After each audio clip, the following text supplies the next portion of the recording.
ایک عورت جس کا شوہر اس سے انتہائی والہانہ محبت کرتا تھا، اس سے انٹرویو لیا گیا۔ اس نے اپنے شوہر کے ساتھ 50 سال کا عرصہ پرسکون طریقے سے ہنسی خوشی گزارا تھا۔ خاتون سے پوچھا گیا کہ اس 50 سالہ پرسکون زندگی کا راز کیا ہے؟ کیا وہ کھانا بنانے میں بہت ماہر تھیں، یا پھر ان کی خوبصورتی اس کا سبب ہے، یا ڈھیر سارے بچوں کا ہونا اس کی وجہ ہے، یا کوئی اور بات ہے؟ اس خاتون نے جواب دیا، پرسکون شادی شدہ زندگی کے دار و مدار عورت کا صفات والا ہونا ہے، جس سے اللہ کی مدد اس کے ساتھ ہو جاتی ہے۔ صفات ہر عورت اپنے اندر پیدا کر سکتی ہے۔ عورت چاہے تو صفات پیدا کر کے اپنے گھر کو جنت بنا لے، اور چاہے تو صفات نہ اپنا کر اپنے گھر کو جہنم بنا لے۔ اس سلسلے میں مال کا نام مت لیجیے۔ بہت ساری عورتیں جن کی زندگی اجیرن بنی ہوئی ہے، شوہر ان سے دور دور رہتا ہے، خوشحال شادی شدہ زندگی کا سبب اولاد بھی نہیں۔ بہت ساری عورتیں ہیں جن کے 10 بچے ہیں، پھر بھی وہ شوہر کی محبت سے محروم ہیں، بلکہ طلاق تک نوبت آ جاتی ہے۔ بہت ساری خواتین کھانا پکانے میں ماہر ہوتی ہیں، دن بھر کر کھانا بناتی ہیں، لیکن پھر بھی انہیں شوہر بدسلوکی کی شکایت رہتی ہے۔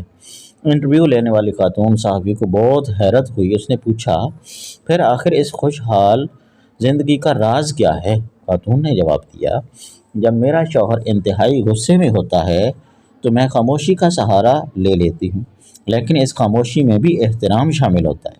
میں افسوس کے ساتھ سر جھکا لیتی ہوں۔ ایسے موقع پر بعض خواتین خاموش تو ہو جاتی ہیں، لیکن اس میں تمسخر کا عنصر شامل ہوتا ہے۔ اس سے بچنا چاہیے۔ سمجھدار آدمی اسے فوراً بھانپ لیتا ہے۔ نامہ نگار خاتون نے پوچھا، ایسے موقع پر آپ کمرے سے نکل کیوں نہیں جاتی؟ خاتون نے جواب دیا، نہیں، ایسا کرنے سے شوہر کو یہ لگے گا کہ آپ اس سے بھاگ رہی ہیں، اسے سننا بھی نہیں چاہتی۔ ایسے موقع پر خاموش رہنا چاہیے، اور جب تک وہ پرسکون نہ ہو جائے اس کی کسی بات کی مخالفت نہیں کرنی چاہیے۔ جب شوہر کسی حد تک پرسکون ہو جاتا ہے تو پھر میں کمرے سے نکل جاتی ہوں اور اپنے معمول کے کاموں میں مصروف ہو جاتی ہوں۔ خاتون صحافی نے پوچھا، اس کے بعد آپ کیا کرتی ہیں؟ کیا آپ بول چال بند کرنے کا اسلوب اپناتی ہیں؟ خاتون نے جواب دیا، نہیں، اس بری عادت سے ہمیشہ بچنا چاہیے۔ یہ دو دھاری ہتھیار ہے۔ جب آپ شوہر سے بات چیت نہیں کریں گی ایسے وقت میں جب کہ اسے آپ کے ساتھ مصالحت کی ضرورت ہے، تو وہ اس کیفیت کا عادی ہو جائے گا، اور پھر یہ چیز بڑھتے بڑھتے خطرناک قسم کی نفرت کی شکل اختیار کر لے گی۔ صحافی نے پوچھا، پھر آپ کیا کرتی ہیں؟ خاتون بولی، میں 2-3 گھنٹے بعد شوہر کے پاس ایک گلاس جوس یا ایک کپ کافی کا لے کر جاتی ہوں اور محبت بھرے انداز میں کہتی ہوں، پی لیجئے۔ حقیقت میں شوہر کو اس کی ضرورت ہوتی ہے۔ پھر میں اس سے نارمل انداز میں بات کرنے لگتی ہوں۔ وہ پوچھتا ہے، کیا میں اس سے ناراض ہوں؟ میں کہتی ہوں، نہیں۔ اس کے بعد اس کا رویہ ٹھیک ہونا شروع ہو جاتا ہے اور خوبصورت قسم کی باتیں کرنے لگتا ہے، مگر میں نے کبھی اپنے شوہر کو جھکانے کی کوشش نہیں کی، ہمیشہ اسے بلند ہی رکھا ہے۔